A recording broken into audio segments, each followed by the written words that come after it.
Joining us now is Bill Spadea, New Jersey's top morning radio show host. He's been following Senator Menendez and the allegations against him closely for years. He knows all about New Jersey politics. I mean, I was reading all of that. I saw you over here just shaking your head. It's like a movie script. I mean, the gold and the cash stuffed in the pockets. It would be rejected as a movie script as absolutely too fantastic and over the top. I mean, the cash in envelopes with his name on it, in his Senate jacket, with his name on it in the closet. And for Bob Menendez to say that this is racially motivated, invoke his Cuban heritage, kind of absurd when you think about it. He's got a 20-plus year history of accusations like this. I mean, corruption accusations have plagued him for almost his entire career. You know, his nickname in New Jersey is Hudson Bob. Now, I was not surprised that he dug in and is fighting back. I mean, on the surface, he's right. You're innocent until you're proved guilty. But then I saw that Senator Fetterman weighed in saying that he thinks he ought to step down.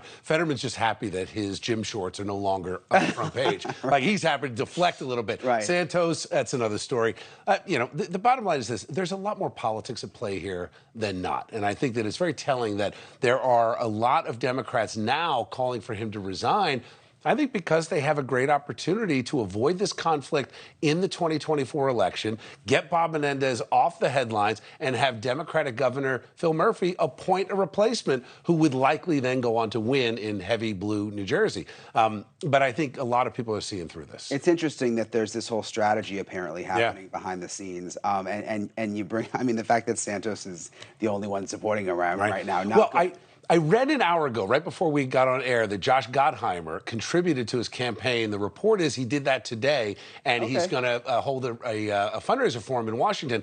Now, Gottheimer, interestingly enough, is one of the prospects on the Democratic side to run for governor in 2025. So there are two statewide elections in a row, 24 for Senate, 25 for governor.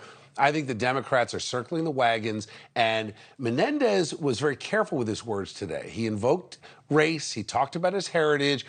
He did not really address the charges other than to say he was preparing for the worst because he had the experience from being Cuban. I think it's kind of absurd to think that a senior senator is worried about somebody getting into his house and taking his cash unless there was something nefarious going on. It was like he was a prepper or something? I mean, I didn't get it, right? Stashing cash all over the place and gold. I mean, well, even if he took money out of his savings, even if he was like, look, my father-in-law always used cash. I get it. There are a lot of old school guys. That's what they do.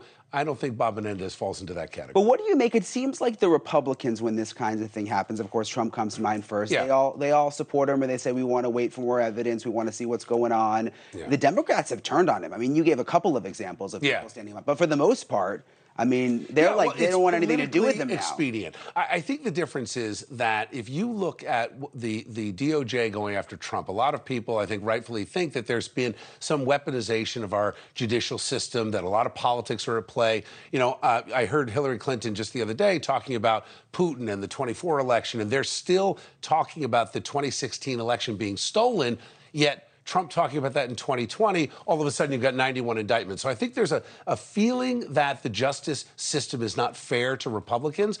There's another side of this that might be, look, Bob Menendez has been under scrutiny and investigation for a long time. Every prosecutor that I talked to over the past 24 hours said, this is an open and shut case. They've got more evidence here.